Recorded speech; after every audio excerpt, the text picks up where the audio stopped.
Ladies and gentlemen, this is the Black Baseball Mixtape, and this is Mixtape Talk episode 12. I am joined. I'm excited. I'm going to tell you already. I'm going to cut it off and say how excited I am because I am joined by Mike Sanders, Roc Nation Sports certified baseball agent. Mike, welcome to the Mixtape Talk. Mark, man, pleasure, brother. I'm excited to be on today. Man, I am excited to talk to you for a number of reasons. But even before we go, look, there is breaking. We are in hot stove season. It is all over the place. And I guess I'm assuming this is one of the busiest times for baseball agents to do the things that you need to do. Winter meetings are going on, signings are being made. Like just like at this off season, this is not a break season for you. What happens right now in the world of a Major League Baseball sports agent at this kind of juncture in time as we look into December? No, absolutely. So, to your point, man, we're getting ready. We're not even getting ready. We're full go into winter meetings. As soon as I get off the phone with you, home game for me. Lucky this year, it's in San Diego. I'm originally from Atlanta, but out here on the left coast now, so it's a home game for me. But this is a busy time for us. To your point, we're going into winter meetings. We'll be, meeting with teams about draft picks. We'll be meeting with teams about free agents. Be locked in pretty much to our suite in the hotel here from around 5 p.m. tonight for pretty much the next 3 days, man. So it's a busy time of year, but it's a fun time of year because you do contracts throughout the year, but this is the kind of time of year where you can start to get up on the scoreboard a little bit. And there's a lot of movement, not just between players moving teams, but there is a lot of movement right now between players moving agencies, players moving agents. I saw just recently on your social media, you guys welcomed some new members. I believe it was Stro and some of the other guys to the Roc Nation family. How does that work? Because that's another part of the game that I don't think a lot of people fully understand. Yeah, man. No, I mean, yeah, Marcus Stroman is a client that joined Roc Nation this year. Obviously, we're so ecstatic and just blessed to be able to have Marcus on the roster. Obviously, with him being an incredible baseball player and an influencer, and a guy who really takes his business seriously, we're lucky to have him. So, it's something to where it's just the reality of our business, Mark. Players, agents, you're looking to make sure that you have ultimately the best representation possible, and that you're making sure that you get one shot at this career. So you're trying to make it as predictable as possible. So there definitely is some movement within the industry, but ultimately everybody's just trying to make sure that they end up in the right position. Well, let's talk about you, Mike, because it's one of those jobs, a sports agent in general, and then talk about baseball on top of it, because I know there's layers in every different sport, but in baseball, it's difficult, man. There's a lot of barriers that you have to get through to be a certified agent. There's a lot of players you have to represent possibly before they even get signed, drafted, and paid. Let's talk about how this career chose you in many ways and how you chose the career. What's your background? How did you get into loving the game, and how did you get into becoming a sports agent? Yeah, man. So I grew up east side of Atlanta. And if you know about east side of Atlanta back in the 90s, east side of Atlanta back in the 90s was just, baseball hotbed. We had, incredible, minority high schools like Redan baseball.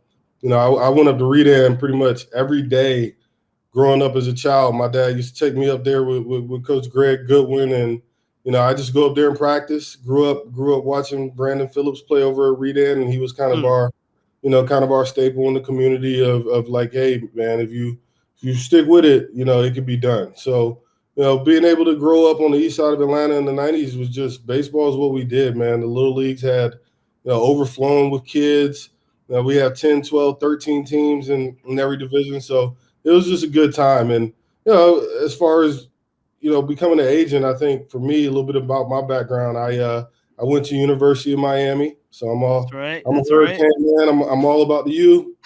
So, I went to the U, man. I played baseball down there. Incredible experience, and I ultimately ended up having 2 shoulder surgeries, which ended up ending my career. So in doing that, it was like, hey, I got this heartbeat for baseball. Like, I love this sport. I got Lord willing, a long life ahead of me, and I want to stay in the sport. So it was an analysis of, okay, now what do you want to do in the sport?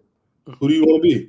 And for me, I've always been a player advocate, man. I've always been somebody who's, for the players, always somebody that wanted to, never have to make the hard decision to cut somebody or, make the hard decision to do something like that, that you can always be kind of on the positive end of supporting the players. So although I could have, potentially gone into the team side, I chose the player side, man. And it's been, kind of history from there. It's been a blessing.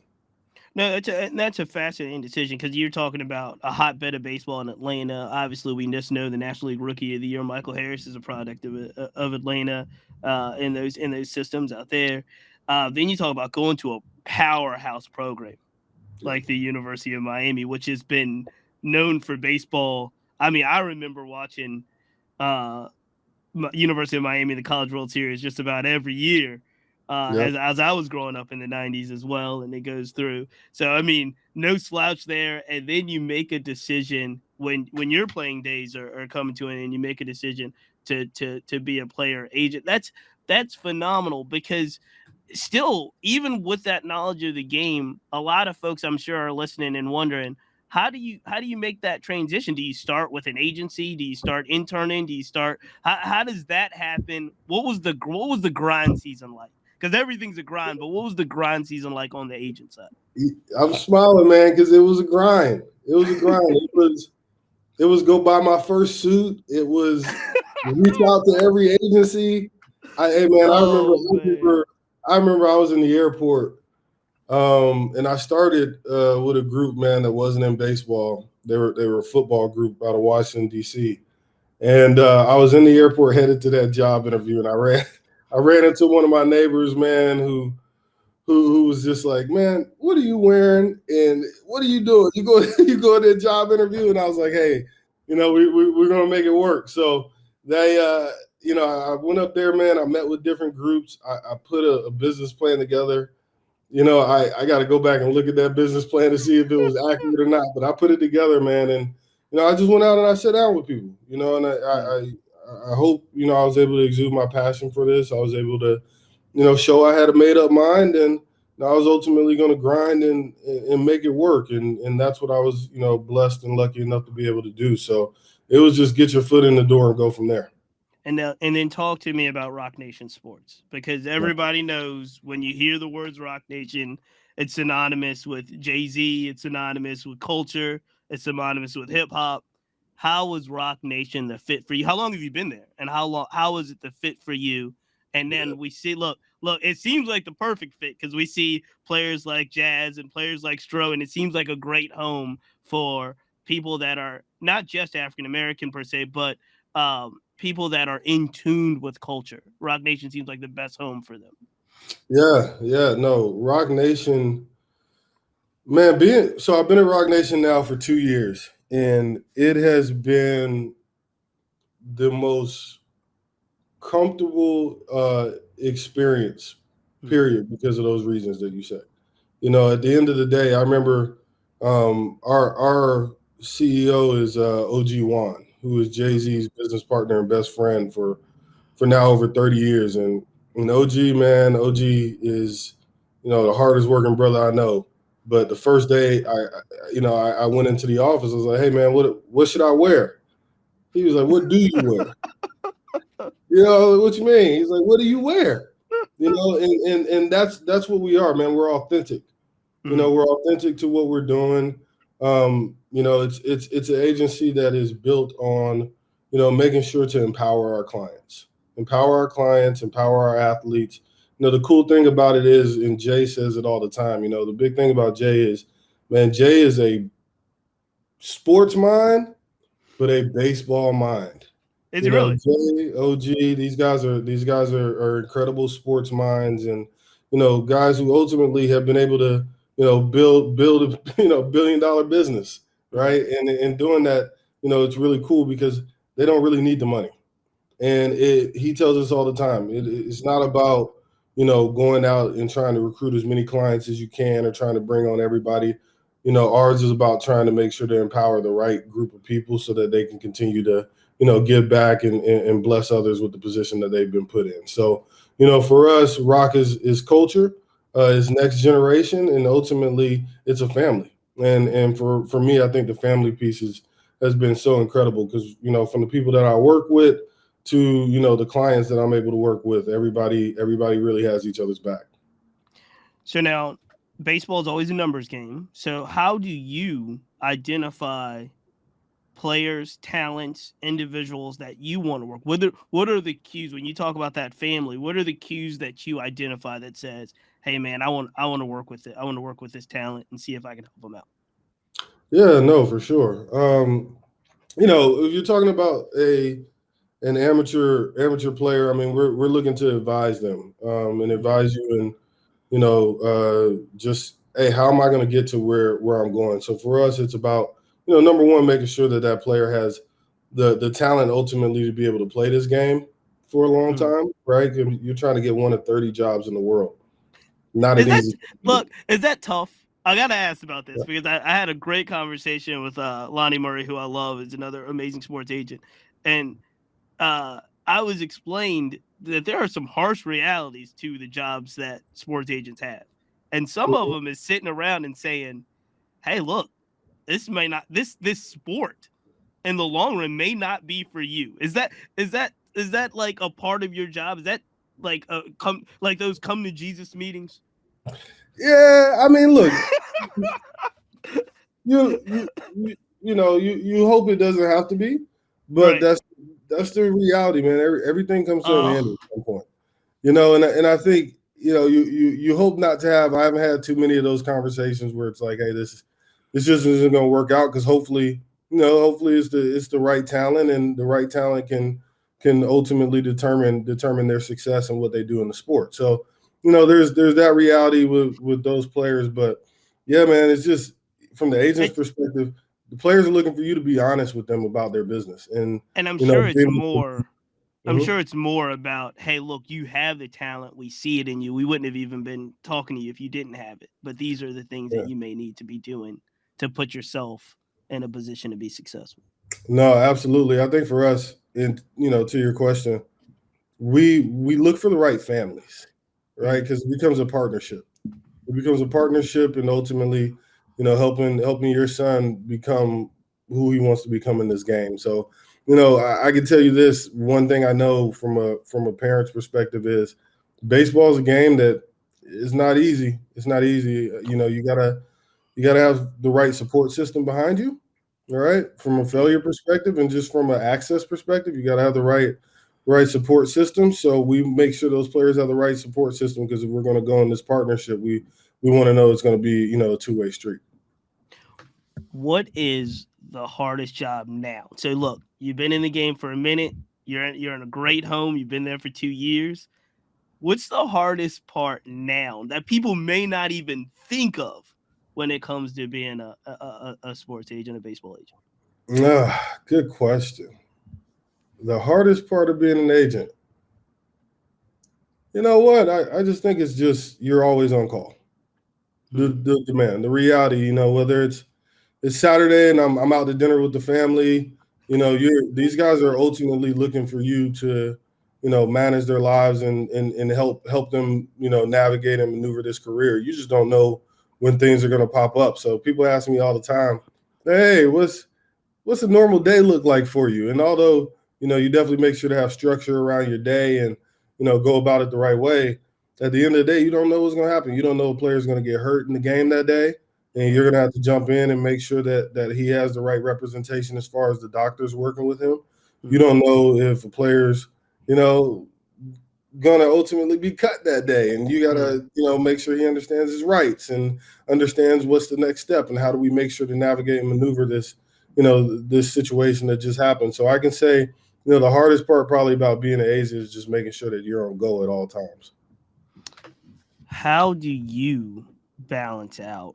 Because you mentioned it, you got a family of your own. You've got obviously work, that's work, but you also have your work is a work that encompasses the lives Right. of the young people that you're trying to guide and the people you're trying to steer in the right direction. How do you balance it out between the stuff that you have to do on a personal level and professionally the stuff that you have to do all over the time? Yeah, man. I'm not even gonna, Work I, life balance. What is that? my bro. If you're gonna be an agent, make sure whoever you marry is an incredible spouse, Right, right? a saint. My wife, man, my wife Megan is a superstar. I That's mean, awesome. it is not easy on her being married to an agent with two young kids because my grind is real. My grind is real, and she picks up a lot of the slack a lot of the time. So I think there's that. I think the other thing for me is, and my coworkers will tell you, my clients will tell you, I'm a 4 a.m.er. I'm up every Mm, morning 4 a.m. So mm, at 4 a.m. I'm in the office by 6. I'm getting my creative time in for a couple hours and just having my quiet time before the day gets going, and then man, I'm ready to move how I need to move, and whatever comes, I'm already on top of it. So I make sure I block out my time to be able to do whatever it is that I need to do. Be creative, create contract analysis, create whatever it is, the player development analysis, whatever. At the beginning of the day, so that when the day starts, you get ready to go. So that's kind of how I do my balance. Keep the main things the main things. For me is family, is my faith, and is my job. Other than that, I don't really do too much. how how do you get better in a job like? And I ask you this because in a job that you're constantly grinding, there's no time to really look up for air. You're constantly in motion, perpetual motion. How do Yeah, you take assessment to say, "Oh, I need to do this differently. I need to see what's happening here." Like, how, if somebody's in perpetual motion, how do y'all like not even retrain, but like, how do you know that you kind of stay at the top? yeah. No, I mean, look, number one, players are looking for you to do good deals. Mm. It's the number one thing, like, hey man, don't mess up my money. They're looking for you to do good deals. So I think as an agent, it's always making sure that you understand how the marketplace is continuing to evolve. We had Trey Turner and Verlander deals come out today. Today, good I mean lord. those are two guys that we'll do a full deep dive analysis on them. We'll look at everything, and we'll be able to determine how that affected the market, and ultimately what those guys we felt like those guys were worth, and so on and so forth, because that affects our clients in the marketplace, right? So it's just about continuing to just make sure that any aspect of your business that you're seeking out knowledge. That's what I believe, man. You just gotta. It's a mindset.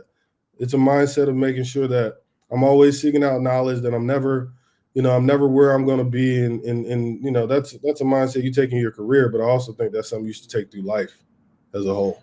No, absolutely. You couldn't have said it any better. Let's talk a little bit about this intersection between culture. Uh, I say hip hop culture. Some people that don't look like me will say urban culture, and Yeah. and that marriage between baseball as we know it now, and like it's just clear. No matter what locker room you're in, no matter what the audience of that team is, hip hop culture is going to be ringing through that locker room. Those are the songs they're going to be singing. That's the way they're going to be dressing. That's the swag they're going to bring out to the game. Um, and we constantly hear. So I think there is some good signs, especially in last year's draft. There's been some good signs and some players in college that are coming up. But we often hear that baseball's not for black people in 2022. Right. Nothing frustrates me more. Obviously, I've dedicated a whole platform to prove it, trying to prove the opposite. But the some of the swaggiest things I see are baseball kind of collaborations, mergers, hip hop and baseball. How do we convince? And it's not even like how do we convince not even the kids that are playing coming up, because I think they see it, but how do we change that narrative to the general public? Because it seems like it's almost a self-fulfilling prophecy that if they say it enough, that the culture is not for young black kids playing the game, people tend to believe it even though they don't know that 6 out of the top 8 draft picks this year were African Americans. You know what I Right. mean? Right. Yeah. Not true. Just not true. How do we change that And narrative? yeah, narrative's got to change, man. I talked to, a lot of people, a lot of blacks in baseball, and that's just the reality. It's like we're all like, why do they say our kids don't play baseball? Because you got to understand, for us, we're with our pros, we're with our major leaguers. We're with those guys. So we're with the C.J. Abrams and the Jazz Chisholms and the Marcus Stromans of the world. But we're also complete swag. Complete swag with those guys for sure. But we're also, with our younger guys. And honestly, those guys too are here to be able to change culture. When you talk about Temarr Johnson, when you talk about, a Masyn Winn, these guys are very, very, they're cool, man. They are. That's a great way to say it. They just really are. They're cool, man. And they're effortless and they're cool. And, I think the biggest thing is, it's breaking down the barriers of what certain people in baseball may think. I mean, I think that's the reality. When you talk about these guys and them being themselves on the field, don't think that they don't face any backlash because of it, because we're still going through that kind of transition phase of merging sport and culture. Mm-hmm. Right. And the reality of hip hop and the reality of culture is that it permeates deep into our society in every single way. You talk about music being influential in our society, and especially hip hop culture. So, it's only right that you merge the two. If you want to make sure that this game is one that is attractive to all the kids in the world, right? All the kids in our country, Black, white, Latino, so on and so forth. At the end of the day, you've got to make sure that there's diversity in the way that we go about it, right? And being able to have that culture brings diversity, and that's going to let the next Jazz Chisholm or the next, Temarr Johnson, let him know that, hey man, I can do this and be myself. And for where I sit as an agent, it's the same thing. When I got into the agency business, people expected you to, go about things, looking a certain way, talking a certain way, flowing a certain way. And at the end of the day, you got to be authentically yourself. And to be able to be at the top, people are going to respect the fact that, you have the knowledge base. And then obviously over time, you're going to have the track record. But being true to yourself and being authentic to yourself, I think is everything in life, but definitely in this time that we're in, emerging sport and culture. You mentioned top draft pick Temarr. You mentioned Masyn Winn, who is in the Cardinals organization. I'm like you in the sense that it didn't take me long. It took me really over this course of this last season to really start paying attention to the future of the sport. And the future of the sport looks, I would say, really, really bright, not only in terms of the talent, but in terms of the way that these young men present themselves. That it seems like you said, authentic is the key word, but it's also one that I feel is true to be like it's just attractive.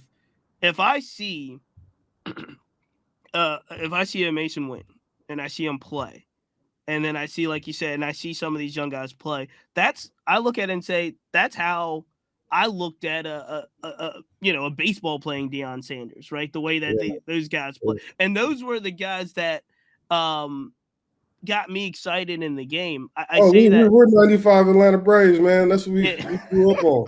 That's the swaggiest team right there. I mean, I'm in the state, so I'm in Virginia. Okay. And so I'm by default, like in that time frame, by default, I was an Orioles fan because we don't have a team in Virginia. Orioles were the closest thing, but we had all the the Richmond, the AAA team, the Richmond Braves was our squad. So we had Richmond was kind of this whole divided look because we saw everybody come up, but it was but yeah, let me ask you this in this way, because I tend to get excited when I see people like yourself, Mike, and get excited about the young players in the game. I'm still having real difficulty, if you will, in the media space of how they cover baseball for Black culture and Black community and Black fans. And I feel like, you can correct me. Look, don't get yourself in trouble, but correct me if I'm wrong, because I see what they've done in basketball and I see what they've done in football, and I look at it and I say, like, where are the Nike commercials that used to, when we were in the 90s, had Bo Jackson and Dion? Where are those play that had Ken Griffey Jr. taking bat practice with the back? Everybody remembers those commercials in my generation. And now I'm looking at players like Mookie Betts, and I'm looking at players like, at the top, like, even a Cedric Mullen, or players that I think are at the top. Aaron Judge. Aaron Judge had 62 home runs. I can tell you if Aaron Judge has a Nike commercial out that everybody's. Yeah. I can tell you that or not. You know what I mean? Yeah. Is there a role that not just sports company? I don't want to lay it on the face sports and apparel companies, but media. Is there like, what can be done to make the game just more prevalent? To your point, man, look, content. Yeah. Content, right? Content is the driver of everything right now. We took a lot of pride at Roc at understanding the next generation athlete, and being able to amplify their voice, right? So in doing that, we built out a full-out content team of, videographers and social media analysts and photographers and people that bring it all together and cut it up and make it feel good. And we brought in TV and film to be able to tell those stories as well. One of the big things, Jay has done throughout his career is be able to, ultimately attack injustices, right? And go about things, using his platform to make sure that you right wrongs. Simple as that. And one of the things when you're looking at amplifying is using our platform. One thing at Roc we know is that, we have this incredible platform. You just go look at our social media following, right? You're talking about, sports agency with millions of followers. It's because of the Roc brand. And we understand how powerful that brand is. We understand what that brand is able to do as far as its reach. And we understand that giving our clients, that platform allows them to be able to, change the things that need to be changed. So, to your point, we don't have a lot of, different commercials and different things like that out for, a lot of the influential players. But I can tell you right now, we got some fun news coming here where some of our guys are going to be, kind of on some platform things here leading in the next season. And I think that, using those guys to be able to change the game is going to be so beneficial for this next generation. No, and you talk about the evolution of the business. I think that's the evolution of content as well. So I think you're right on it, because you're not going to see those traditional commercials. You know what I mean? That's on network TV, but you are going to see social media doing the things that you guys do on IG, doing the things that you do on YouTube, making some of those behind the scene type, almost reality show type vibes for people to get to know players and get to know what they're doing on a day-to-day. So I do think that's the next step.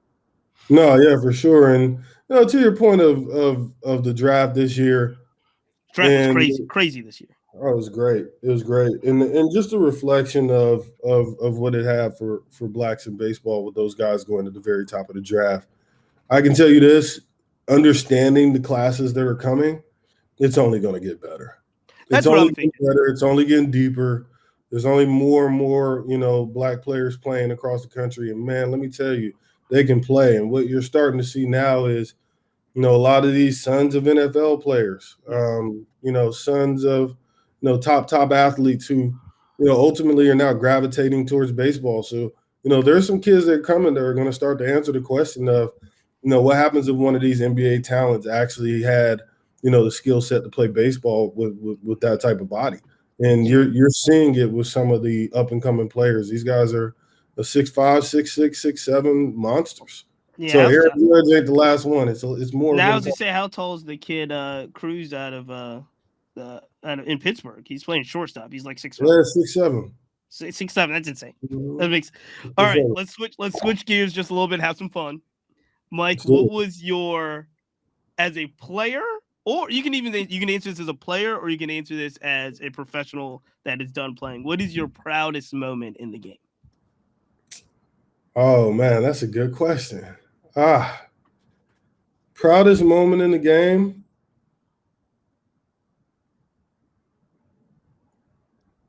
You know what? It's still probably going to University of Miami. Mhm. You know, to your point, it was Monster. yeah, man. And for me, it was I signed at the U with Dexter Fowler, who Mhm. was a teammate of mine. I'm an East Cobb kid, so I'm an East Cobb Astros kid. And Dexter and I signed. He ended up turning pro, and I ended up going to college. But to be the first venture from Georgia to ever be able to make it to the U with Florida being such a baseball hotbed, that to me was something that I'll be able to cherish for the rest of my life and be proud of. Now, what position did you play? Were you a position player or a pitcher? I was a two-way guy, man. I was a pitcher and a third baseman. Okay. So I've asked everybody, just about everybody I've interviewed, this question. And some of them, I will tell you now, and answered it with, I think, insane answers. But this is what I'm going to ask. If you could face any pitcher, living or dead, of all time, to dig your heels in the box and give it a go, who do you want to face? Oh, okay. That's a good one. That's a good one. I've heard some crazy answers, by the way. Crazy. I'm gonna go Bob Gibson for sure.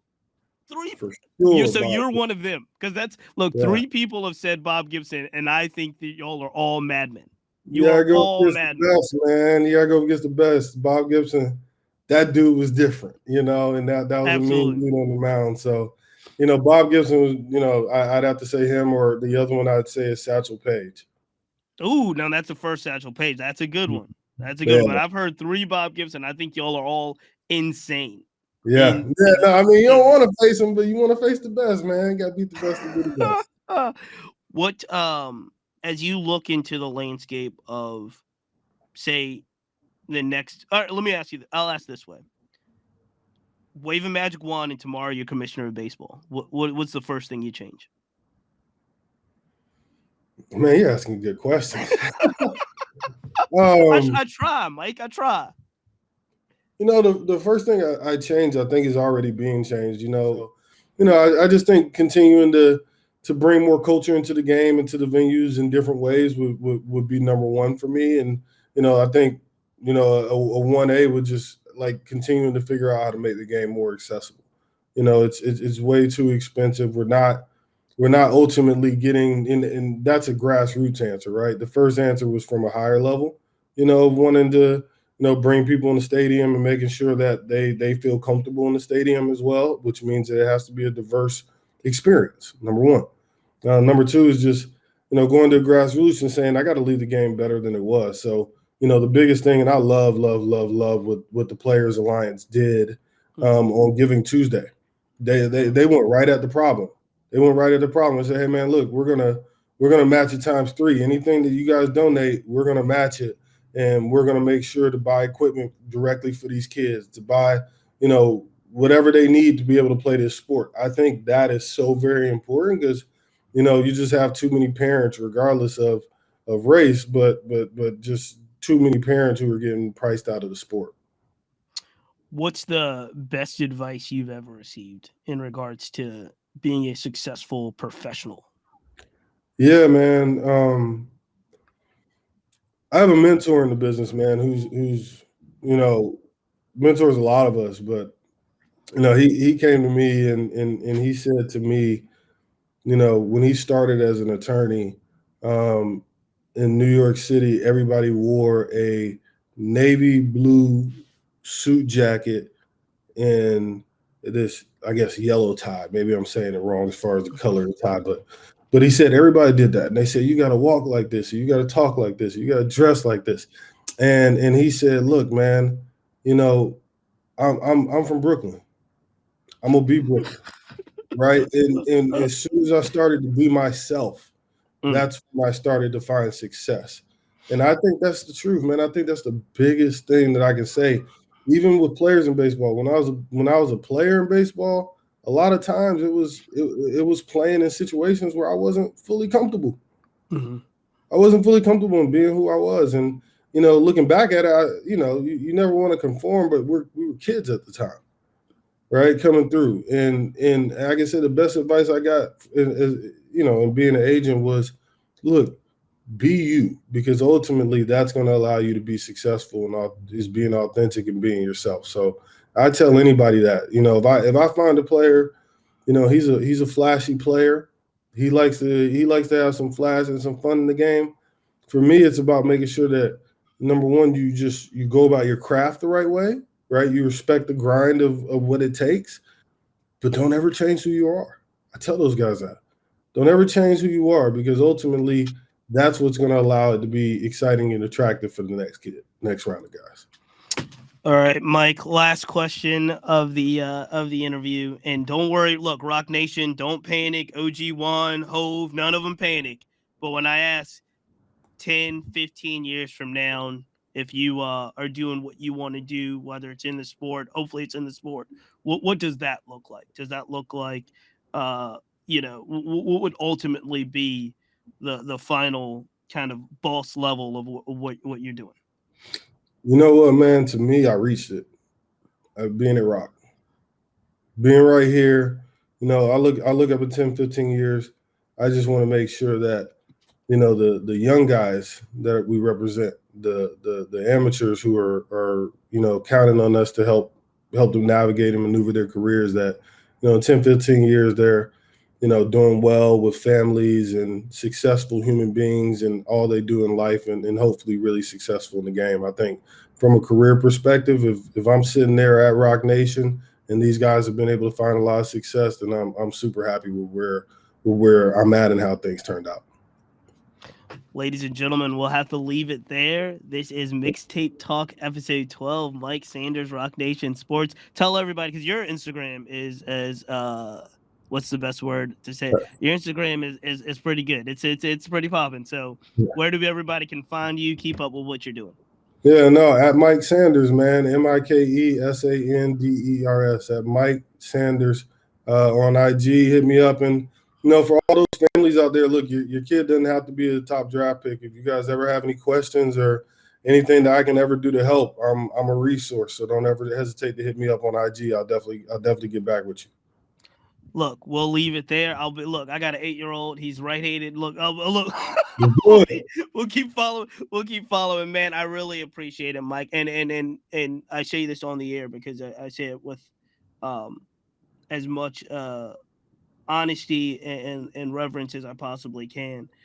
We need more Mikes. We need more Mike Sanders and people that really understand how we can make this game more attractive and more cultural appropriate for the next generation. You do it at one of the best levels I've ever seen, at one of the best companies that's able to do it. So I really, really appreciate, because you may not know it, but step by step, you are changing the game. You're laying the foundation for the next generation. And so I really appreciate you coming on talking to us. No, I appreciate it, Mark. Thanks for having me, man. It's been fun. All right, ladies and gentlemen, that is Mixtape Talk. Until next time, we see it. Thank you.